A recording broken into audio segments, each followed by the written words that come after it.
G'day again, Coffee Chat friends, Steve here. And a couple of days ago, actually last Wednesday, we had a coffee chat here on Tecumseh Road at the Greek Grill. And we had one more person than last time, which is great, which means we're growing. Just wanted to give a little video update on what I will be putting here on a written form as well. This will be an abbreviated video form, so you can read the other as well. Our topic was to begin it all by looking at the source of what it is that we want in life. Because after all, if we're talking about improving the quality of our life experience, then there must be something we want, right? Or qualities that we want. But what it is that prompts all that? I'd say there's probably some debate on that. My assertion is that it comes from the experience of the opposite of what we want, the experience of our challenges, our problems, etc. What I happen to call in the tagline for this event, the crap that we experience in life. It kind of prompts us to then look for what we want, right? Now, we had our typical format, which was to get comments from those who were there. There were a few good comments, really good comments actually. We were, of course, not very many people there. I think we were 5 in total. Nevertheless, there's some really good comments. I'll just relay a few of them here. There was a point made that arguments in a relationship, which can be seen as a problem, right, as a challenge, they very often tell us something about the relationship that we're probably best to listen to. So that's seeing it as a benefit, right? And along that line was the point that good relationships are formed through hardships. Which if we can get through the hardships in our relationships, we can form, if we work together, right? And of course, problems or crap in our lives can be seen as opportunities. There's a really good quote, and which I wrote down here. Don't look back, you're not going there. That was really good as well. There was a gentleman there, and he shared a story too about a challenge he had, which ended up being a benefit for him. I wrote up in more details in the write-up. He's new to this place of the world, and therefore he's actually going through an immigration process, I believe, if I remember correctly. But he wanted to go to the States because it was an important conference to go to there for him. But as it turns out, people from his country are typically never granted immigration or visitors visas to the States. Something to do with the war on terror, I guess. And also, if he's rejected a visa application, it's a black mark against his Canadian immigration process. So it's a high risk. Most people in his situation wouldn't apply for a US visa because almost certainly it would be rejected and it would look bad on his Canadian immigration process. But it was important for him to go, so he went through the process anyway. What he did then is he went overboard on his CV, otherwise known as curriculum vitae, or basically an enhanced resume of his life. Because they wanted to know everything about him, so he gave them everything. But he did it in a certain way that was well organized. He created a book almost, with a table of contents that was not only incredibly impressive, because it was backed up by all sorts of supporting documentation for every section, originals as much as possible. And it was not only impressive, but it was also easy to navigate. So whoever was doing his process, visa process, must have looked at this and went, wow. There was no room for any questioning. It was all there. Consequently, he did get the visa, not in time for what he wanted, but he did get it.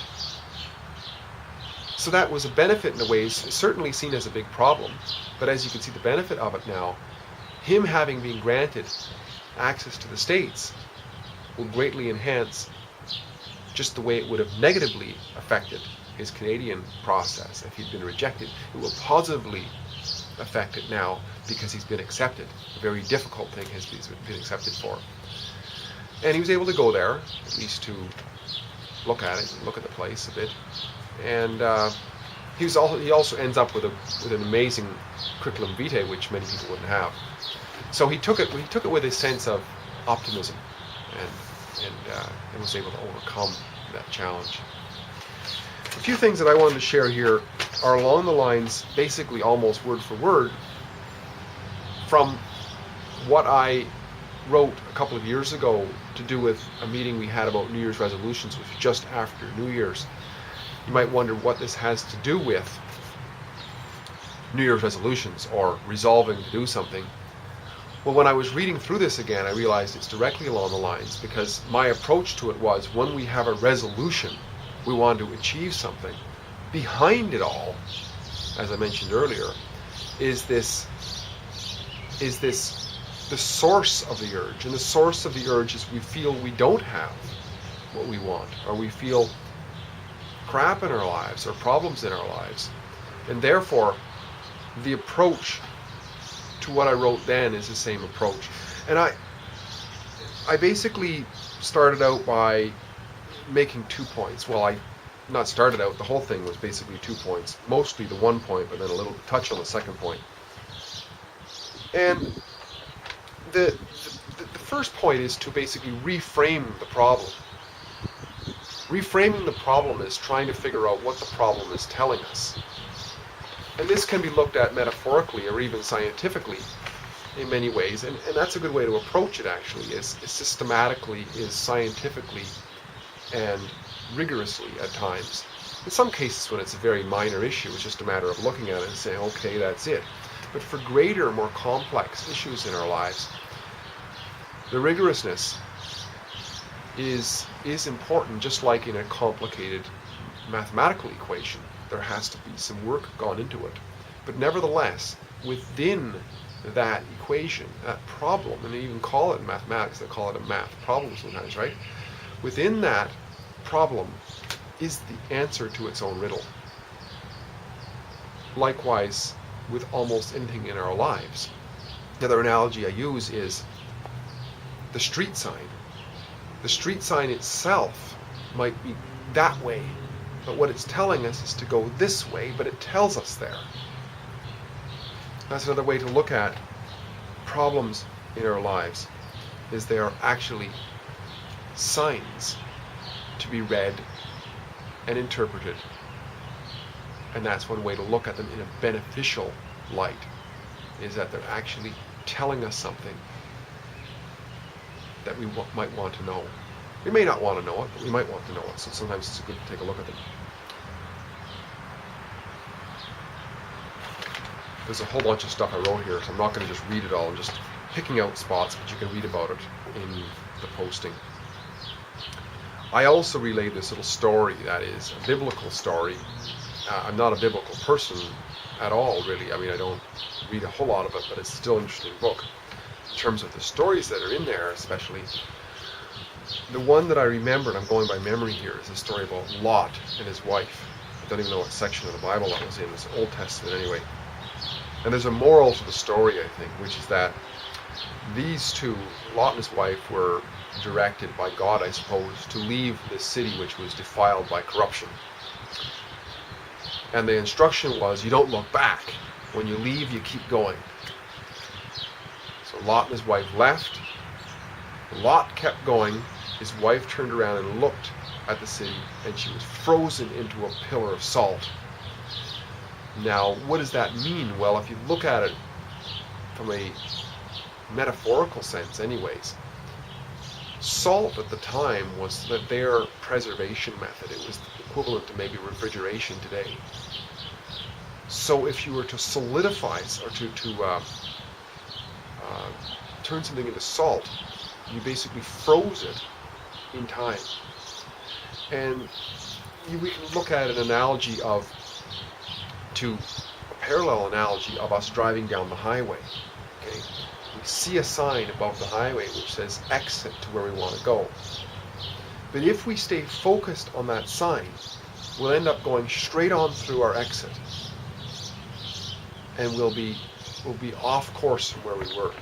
Or if we were walking down the road and we saw a sign and we just kept looking at it, we'd just be stopped there. We wouldn't be going anywhere. We'd be frozen and looking at the sign, not observing what the sign is telling us. So, in the story of Lot and his wife, the corruption of the city was a problem for them, apparently, I guess. So it was a sign to leave. But when you leave, you leave. In that story, you don't turn back and look back, otherwise you'd be frozen into it. The second point that I made here is that I find for myself, and others I've talked to have said something like this too, is that assuming an attitude of gratitude in general is helpful in softening the bite, you might say, of the crap in our lives and the problems in our lives. Because we can have the nature of accepting what is in the moment. If we have all kinds of health problems and these sorts of things, if we can become accepting of them, not wallowing in them, but accepting of them, accepting of our problem now. Remember one time we did a coffee chat on this a few years ago, and we put a map on the wall. And we talked about how if we were as a group lost somewhere in the city, we didn't have a map, we just dropped down into an area. The first thing we'd have to do, if we wanted to go somewhere, the first thing we would have to do is admit that we're lost. Because only in admitting our situation can we then ask somebody, where are we, or get a map or something like that. And I find it interesting too in the very successful program, Alcoholics Anonymous. The very first step is admission of the problem. And we might disagree or think that there could be improvements made on them. Surely there's improvements that can be made on anything. But it's interesting that the first step for them is to admit the problem. Admission. So gratitude, I think, can help us with that. Admitting. It's almost like being accepting, but not necessarily accepting it indefinitely as our state, but accepting the now. And from that point, we can then improve. And also what I've found is that being grateful helps with the gratefulness for all the blessings as well. Because the attitude of gratitude spreads out, of course. It starts with the blessings, really, but then it spreads to the